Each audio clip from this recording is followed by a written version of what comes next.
we discussed the last lecture on macrobiology, that is the remaining bugs, and these bugs are either poorly stained with the gram stain or not stained at all. Okay, so the first one is spirochete. ठीक है, तो spirochete जो है that is poorly stained with the gram stain, and in spirochete we will study three important bugs, and the first one is treponema.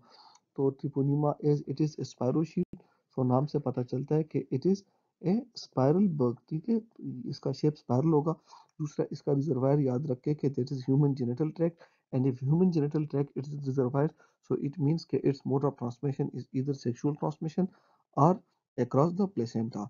अच्छा, इसका जो disease है syphilis, इसके थ्री इंपॉर्टेंट स्टेजेस है, प्राइमरी, सेकेंडरी एंड टर्शियरी, और congenital जो है ये हम इससे थोड़ा सेपरेट कर लेंगे। अच्छा, इसके हर एक स्टेज में आपने एक इम्पॉर्टेंट कंपोनेंट याद रखना है, जैसे कि प्राइमरी जो सिफिलिस है उसमें आपने शैंकर याद रखना है। ठीक है, सेकेंडरी जो है उसमें आपने कंडाइलोमेटा लेटा याद रखना है। ठीक है, कंडाइलोमेटा लेटा। और जो टर्शियरी सिफिलिस में उसमें आपने गमेटस लीजन्स या गमास याद रखने हैं। ठीक है, तो let's come to the primary syphilis. So primary syphilis में हमारे साथ there is a painless indurated lesions on the genital areas, that is non-tender or painless, that is called Shankar. ठीक है, और ये जो है इसकी रिजोल्यूशन या हील जो है ये स्पॉन्टेनियसली हो जाता है विद इन 1 वीक, अगर विद इन 3 to 6 weeks, और यू कैन कॉल 1 month। ठीक है, नाउ द सेकंड जो है कंडाइलोमेटा लेटा है, once again it is a painless lesion, but in the perianal area it is a highly contagious lesion. It's a wart like flat lesion होता है और highly infectious होता है। Second ये है कि सेकेंडरी स्टेज हमारे साथ इन डिजीज में जब भी होगा वो हमेशा होगा डिसिमिनेटेड या सिस्टेमिक इन्वॉल्वमेंट इसकी होगी, एक जगह पे लोकलाइज नहीं होगा। तो इसमें हमारे साथ सेकेंडरी में मैक्यूलोपेपुलर रेश होता है, this is mainly copper coloured, that is diffused, और पाम और सोल को इन्वॉल्व करता है, there is patchy alopecia, and don't forget once again that is a highly contagious और highly infectious lesion that is called condyloma lata. अच्छा, tertiary syphilis जो है ये हमारे साथ ऑलमोस्ट 30% पीपल में होता है। ठीक है, और इसमें हमारे साथ गमेटिस लीजन होता है, these are called syphilitic granuloma, और ये टू मेन एरियाज को इन्वॉल्व करते हैं, आयोटा को इन्वॉल्व करके आयोटाइटिस काज करते हैं, और सीएनएस को इन्वॉल्व करके न्यूरोसेफिलिस इन्वॉल्व काज करते हैं। और उसमें हमारे साथ दो इंपॉर्टेंट कंडीशन है, एक है टेब्स डॉर्सेलिस, ठीक है, और दूसरा है अर्गाइल रॉबर्टसन प्यूपल। अच्छा, अर्गाइल रॉबर्टसन प्यूपल के बारे में एक निमान के याद रखें कि ए से अकोमोडेशन, आर से रिफ्लेक्स, पी से प्रेजेंट, तो इसमें अकोमोडेशन रिफ्लेक्स प्रेजेंट होगा, और अगर आप उल्टे तरफ से पढ़ें तो पी से प्यूपिलरी, आर से रिफ्लेक्स, ए से एब्सेंट, तो इसमें प्यूपिलरी रिफ्लेक्स एब्सेंट होगा। तो अर्गाइल रॉबर्टसन प्यूपल कैन अकोमोडेट, लेकिन इसमें प्यूपिलरी रिफ्लेक्स नहीं होगा। नंबर लास्ट जो है वो है कंजेनिटल सिफिलिस। तो congenital syphilis mainly vertical transmission है। इसमें याद रख के, लेट्स सपोज ये बेबी का नोज है, ये आईज है, ये माउथ है, तो माउथ के जो एंगल्स हैं इस पे ये ऐसे लाइनियर लीजन्स होते हैं। ठीक है, this is very important sign. दूसरा ये है कि इसके जो टीथ होते हैं कॉनिकल टीथ होते हैं, जिसको हम हचिंसन टीथ कहते हैं, और स्पेसिफिकली कॉनिकल भी ऐसे नॉच शेप होते हैं, ऐसे नॉच शेप, उसको हम हचिंसन टीथ कहते हैं। ठीक है, और दूसरा इनका जो नोज है वो सैडल शेप नोज होता है, और इसके बायलेटरल ईयर्स में जो एडक्रियल नर्व है वो अक्सर डैमेज होता है, सो दैट दीज बेबीज में हैव ए हेयरिंग लॉस। और रेश तो वंस अगेन टर्शियरी में रेश होगा, तो इनमें भी मैक्यूलोपेपुलर रेश होगा। ठीक है, now let's come to another important component, that is diagnosis। तो डायग्नोसिस एक है डायरेक्ट टेस्टिंग। डायरेक्ट टेस्टिंग का मतलब यह है कि इधर शंकर और कंडलोमेटा लेटा उनसे आप एक स्पेसिमेन लेते हो, एंड अंदर डार्क फील्ड माइक्रोस्कोपी आप देख लेते हो, तो Treponema pallidum dark field microscopy. और दूसरा है सीरोलॉजिक टेस्टिंग। तो सीरोलॉजिक टेस्ट हमारे साथ है ट्रिपोनिमल एंटीबॉडी टेस्टिंग और non treponemal antibody testing. Treponemal antibody testing are very expensive, but one among the important. इसमें हमारे साथ जो इम्पोर्टेंट एंटीबॉडी है वो है एफटीए एबीएस। एफटीए एबीएस का मतलब है कि fluorescent treponemal antibody absorption test, it is the most widely used among this. अच्छा, नॉन ट्रिपोनिमल जो है हमारे साथ सबसे जो हम सबको पता है वो है वीडीआरएल, मतलब वेनरल डिजीज रिसर्च लैब, ठीक है। और दूसरा है rapid plasma reagent, rapid plasma reagent, ठीक है। और यहाँ हमारे साथ है ऑटोमेटेड रिएजन टेस्ट ART 8। अच्छा, now let's come to the treatment. तो ट्रीटमेंट याद रखें, केस में हमारे साथ दो इंपॉर्टेंट ड्रग है, एक लॉन्ग एक्टिंग बेंजाथीन पेनिसिलिन है, एक है पेनिसिलिन जी। तो these are according to stages. तो जो प्राइमरी सेकेंडरी स्टेज है उनके लिए हम बेंजाथीन पेनिसिलिन, और जो लेट स्टेज है, ठीक है, और या कंजेनिटल है, उसके लिए हम यूज करते हैं penicillin G. So in syphilis, there is a very important reaction to the antibiotics that is called Jerich-Herxheimer reaction, ठीक है। इसको हम सिंपली JHR रिएक्शन बोल देंगे।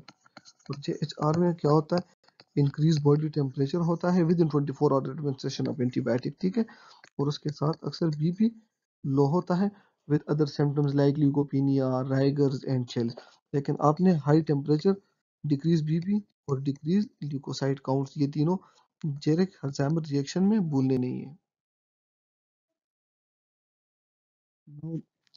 द नेक्स्ट इम्पोर्टेंट स्पायरोशीट जो है हमारे साथ, दैट इज बुरिलिया बर्गडॉर्फेरी, ठीक है। तो बुरिलिया बर्गडॉर्फेरी में जो ये लाइम डिजीज का करते हैं, और हमने कहा कि डोंट फॉरगेट एक्सोडस टिक्स, ठीक है। तो बुरिलिया बर्गडॉर्फेरी में आप एक तो ये बात याद रखें कि ये स्पायरोशीट है, तो ये द सेम वे एक स्पायरल बैक्टीरिया होगा। और इसके साथ दो एनिमल्स याद रखें, एक है माउस, ठीक है, और दूसरा है डियर। अच्छा, जो माउस इम्पोर्टेंट है, that is as a reservoir of borrelia burgdorferi, ठीक है। और जो डियर है, ये है फॉर द, जो टिक है एक्सोडस टिक्स, इसकी लाइफ साइकिल के लिए इम्पोर्टेंट है। तो डियर जो है ए सच नॉट ए सोर्स ऑफ या रिजर्वायर ऑफ द बुरिलिया बर्गडॉर्फेरी, ठीक है। अच्छा, इसके फिर हमारे साथ वही 3 स्टेजेस है, स्टेज 1, स्टेज 2, स्टेज 3। एक है अर्ली स्टेज है जिसमें फ्लू लाइक सिम्टम्स होते हैं, और important component of early stage is target lesion, या इसको हम बुल आई लीजन कहते हैं, और इसको जो फैंसी नाम है इसका वो है इरिथीमा मैग्रेंस, ठीक है। तो स्टेज अर्ली स्टेज में आपने इरिथीमा मैग्रेन याद रखना है।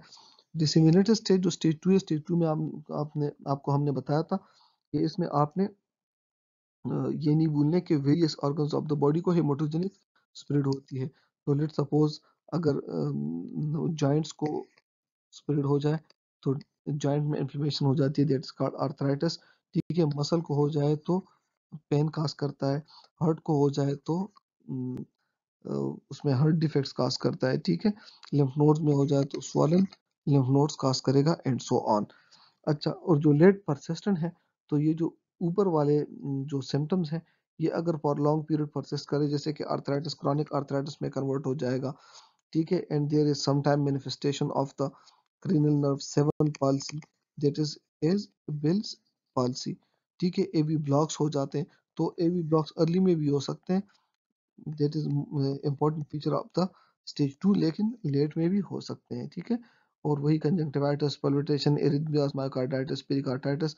लेकिन आर्थराइटिस ऑफ द नी जो है one important complication. So once again, early stages में flu like symptom with organ lesion, stage 2 में dissemination into various organ like joints, muscles, lymph nodes, heart, nerves, और 3 में persistent like for example chronic arthritis, Bell's palsy, even Bell's palsy इसमें भी हो सकता है disseminated में। अच्छा, let's come to the diagnosis। तो diagnosis इसका एक सीरोलॉजिक है जो कि एलाइजा से होता है, ठीक है। और दूसरा जो है, और ये अर्ली नेगेटिव याद, और कंफर्मेटरी जो है वो वेस्टर्न ब्लॉट से होता है। So don't forget sero diagnosis by ELISA and western blot for the confirmation. अच्छा, जो ट्रीटमेंट है, दैट इज जो है डॉक्सी साइक्लिन, ठीक है, या एमोक्सिसिलिन फॉर प्राइमरी, और जो सेकेंडरी है उसके लिए सेफ्ट्राइक्सोन, ठीक है। और अगर अर्थराइटिस मैनिफेस्टेड हो चुका है, तो डॉक्सीसाइक्लिन और सेफ्ट्राक्सोन में, इनमें कौन से फॉर अर्थराइटिस, सेफ्ट्राक्सोन और डॉक्सी फॉर अर्थराइटिस। अच्छा, नाउ ये याद रखें कि प्रिवेंशन जो है टिक बाइट को अवॉइड करें। स्पायरोशीट इज लेप्टोस्पायरा। तो लेप्टोस्पायरा जो है हमारे साथ तो इम्पोर्टेंट डिजीज इसके याद रखें। अच्छा, इसमें एक इम्पोर्टेंट है कि ये है हुक शेप्ड एंड्स इसके होते हैं, हुक शेप एंड्स। ठीक है, तो लिप्टोस्पायरोसिस कार करता है और व्हील डिजीज कार करता है। लिप्टोस्पायरोसिस वंस अगेन जिस तरह के उसके स्टेज 1 में फ्लू लाइक सिम्टम थे, तो it is also giving you flu like symptom, और क्लासिकली माइल्डियाज देते हैं, फोटोफोबिया, जॉन्डिस और एरिथीमा जो आईज में देता है, लेकिन उसमें एक्सुडेट नहीं होगा। और जो व्हील डिजीज है, तो अगर एबो वाला डिजीज जो है व्हील डिजीज, उसके साथ आपके लीवर और किडनी डिसफंक्शन हो जाए, ठीक है, तो that can result in Weil's disease, उसके इजोटीमिया हेमरेजेस होते हैं। इसलिए इसको एक्टेरो हेमरेजिक लिप्टोस्पायरोसिस भी कहते हैं। Ictero means jaundice, haemorrhagic means bleed और लिप्टोस्पायरोसिस। ठीक है, वंस अगेन डायग्नोसिस इसका non serologic diagnosis, serologic diagnosis. तो सीरोलॉजिक डायग्नोसिस जो है वो एग्लूटिनेशन टेस्ट से होता है, एग्लूटिनेशन टेस्ट। और नॉन सीरोलॉजिक जो है वो मेनली कल्चर से होता है, अवेलेबल इन फ्यू लैब्स दो, लेकिन कल्चर जो ब्लड या सीएसएफ वगैरह से आप लेते हो उससे होता है। ठीक है, या डार्क फील्ड माइक्रोस्कोपी, लेकिन याद रखें कि डार्क फील्ड माइक्रोस्कोपी इसके लिए इतना सेंसिटिव है नहीं। Treatment once again penicillin G and doxycycline.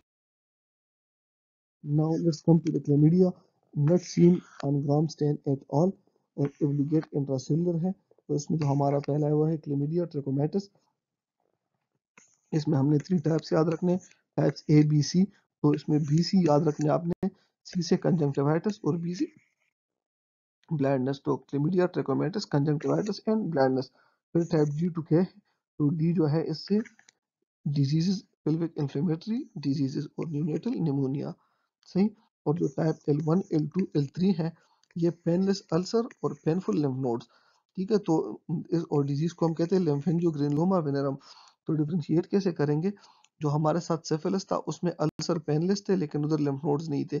इसमें पेनलेस अल्सर होंगे जेनिटल एरिया पे with painful lymph nodes. Okay, so the same Chlamydiaceae family, not seen on gram stain, obligate intracellular।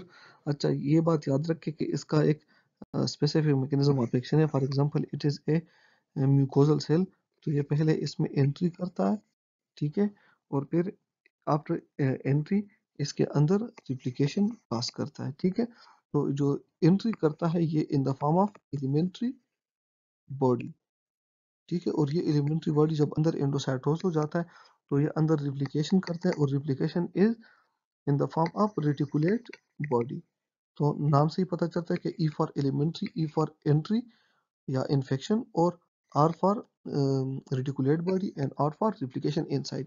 अच्छा, इसको पहले भी क्लेमिडिया बोलते थे लेकिन अभी क्लेमिडोफाइला बोलते हैं। ठीक है, we don't go into the discussion के वाई इसको अभी क्लेमिडोफाइला बोलते हैं। इसका एक है सेटेकासी, और दूसरा टेकोसिस काज करता है, specially in the parrots lover, atypical pneumonia है। और दूसरा इसका है क्लेमिडिया निमोनी, जो कि वंस अगेन एटिपिकल निमोनिया काज करता है।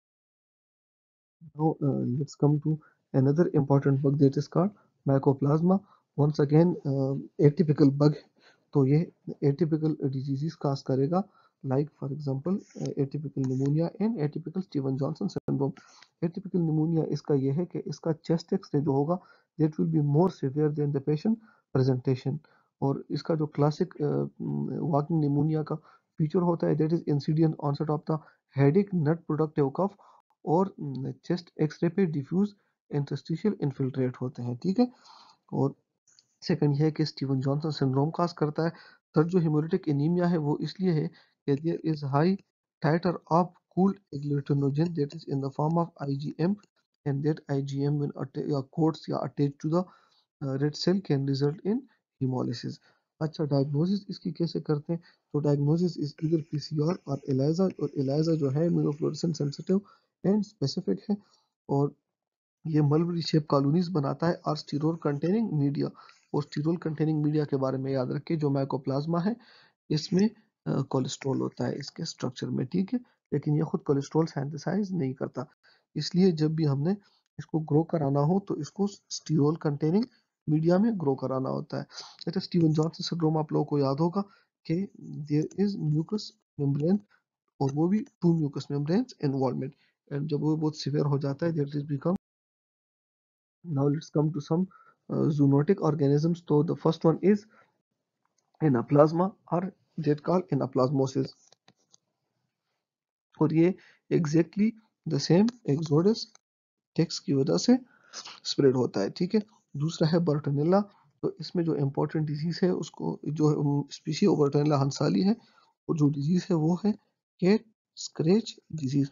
और ये होता है, लेट सपोज यहाँ पे कैट ने स्क्रेच किया तो इस अलोंग द स्क्रेच जितने भी lymph nodes होंगे वो इसके साथ स्वॉलो होंगे. So this lymphadenopathy in the line of the scratch.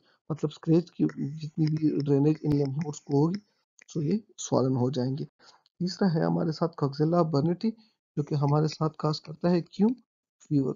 और क्यों फीवर मेनली ये वेटरनरी डॉक्टर्स में काज करता है, क्योंकि इसका रिजर्वायर जो है ये इधर जो एमनियोटिक सेक है या एमनियोटिक फ्लूइड है शीप्स का या एरिसोल्स ऑफ कैटल्स उसमें प्रेजेंट होता है. अच्छा, द नेक्स्ट वन इज एर्लिशिया. तो ये डिजीज कार करता है एर्लिशियोसिस. ठीक है. तो बस इतना भी याद रखें कि ये एर्लिशिया causes एर्लिशियोसिस. और the other one is mycobacterium leprae. So it is famous for the leprosy. ठीक है. और रिकेट्सिया. तो रिकेट्सिया जो है there are so many types of rickettsia like prowazekii rickettsia rickettsii और रिकेट्सिया टाइफी. इसमें जो रिकेट्सिया रिकेट्साई है वो बहुत इंपॉर्टेंट है, और रिकेट्सिया टाइफी जो है वो भी इंपॉर्टेंट है. तो रिकेट्सिया रिकेट्साई जो है Rocky Mountain spotted Rocky Mountain spotted fever cause करता है. और रिकेट्सिया टाइफी जो है तो नाम से पता चलता है कि that is causing typhus fever. So with this we come to the end of this important chapter. Thank you so much.